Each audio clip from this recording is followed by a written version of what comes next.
I am Arcana Vani, your inner voice. Let us begin.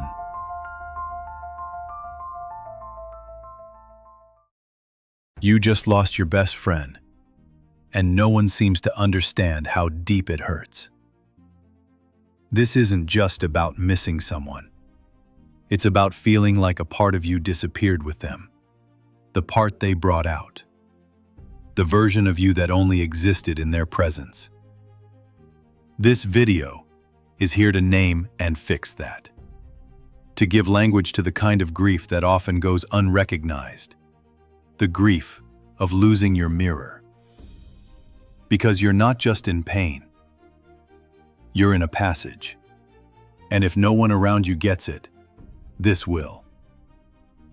By the end of this transmission, you'll understand why this ache feels so total, why it's not just friendship pain, and what this loss is quietly initiating in you. You'll see that this isn't regression, it's reconstitution, not a breakdown, a psychic re-entry. Because when a best friend leaves, whether through distance, rupture, or death, it shakes more than your emotions. It collapses an identity, a rhythm, a shared psychic language that grounded your sense of self. People keep telling you to move on, but you're not stuck. You're standing at the mouth of a threshold that few name and even fewer walk with reverence. This is that reverence. This is that walk. You're not weak for feeling this. You're not broken for missing them longer than you're supposed to. You're becoming someone new through the hollow space they left behind. In the next section, we step into the unraveling, the identity collapse that begins the moment your reflection in another is removed. Because you're not just grieving connection, you're grieving who you were inside it. There was a rhythm to your life, and they were part of it. The private jokes, the texts that needed no context, the way your name sounded coming from their mouth. They knew your shorthand, your shadows, your stories. They remembered the things you forgot about yourself and reminded you who you were when the rest of the world made you doubt it. And now, that echo is gone. The grief doesn't just come in waves.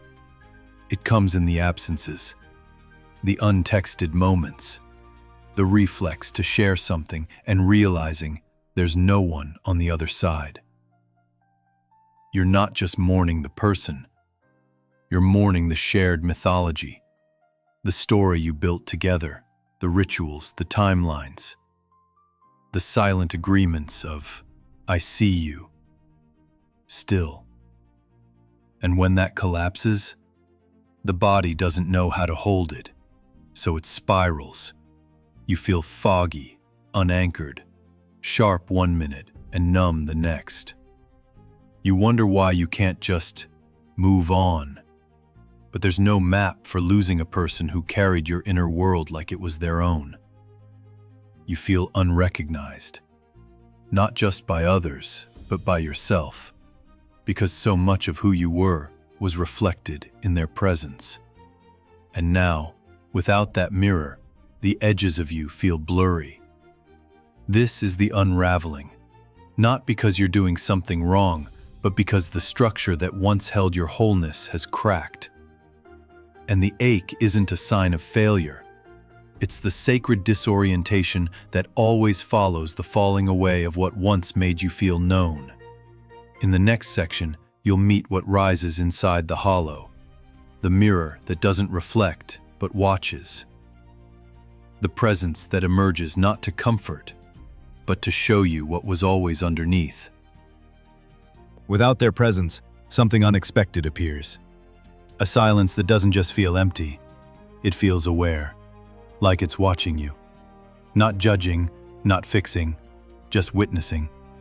It's unfamiliar but ancient, and in the space where they used to reflect you back, this presence begins to take shape. This is the mirror behind the mirror. Not a friend, not a role, not a voice that says, I know you, but a gaze that says, I've always been here. You thought their absence would leave you shattered, but what it actually did was peel back the layer of self that depended on being seen to exist. And now, for the first time, you're meeting the part of you that doesn't vanish without reflection. The part that breathes even in solitude. The part that is not performing for love or shaping itself to be held. It's raw, it's lonely, it's quiet, but it's real. You may ache to be seen again. That's human. But you're also being offered something else. The chance to see yourself. Not through someone else's eyes, but through the still, sovereign clarity that only loss reveals. This is not comfort. This is confrontation.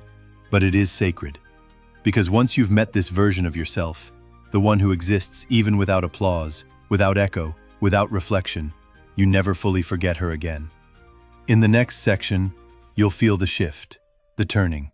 Not back to who you were, but forward into the self that now knows how to walk without needing to be mirrored.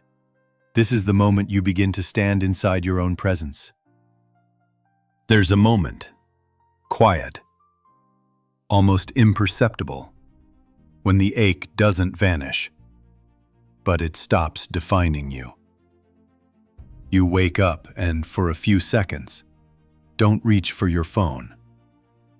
You walk through your day and realize you're not narrating it for someone else.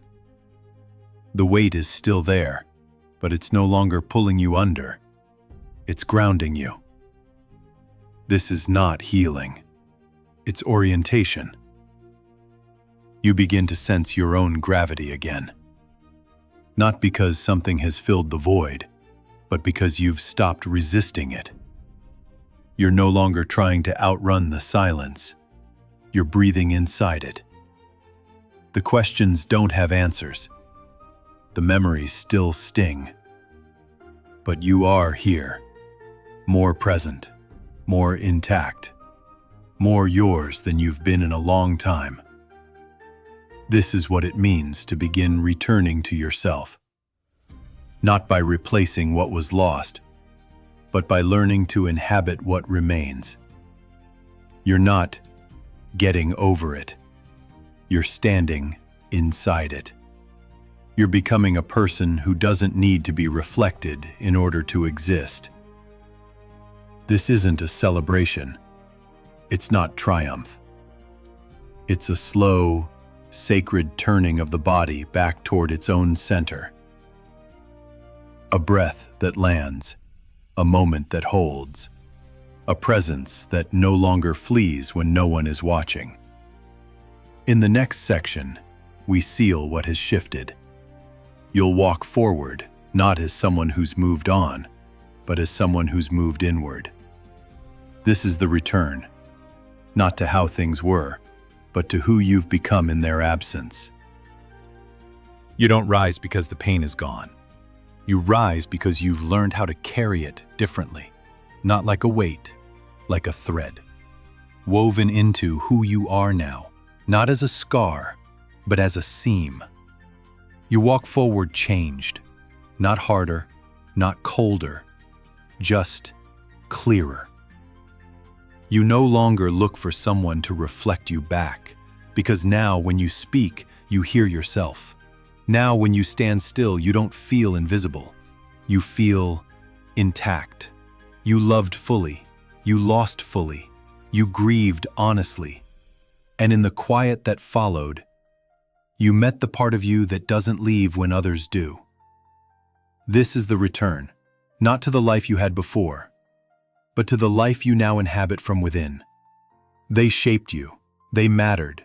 They mirrored something sacred. And now, even in their absence, you remain whole. The ache may still visit, but it no longer controls the shape of your days. Because something deeper has rooted, something unshakable, something that belongs only to you. You don't need closure. You don't need to rewrite the ending. You've already rewritten yourself. And so you rise, not to prove that you've moved on, but because you've remembered how to stay.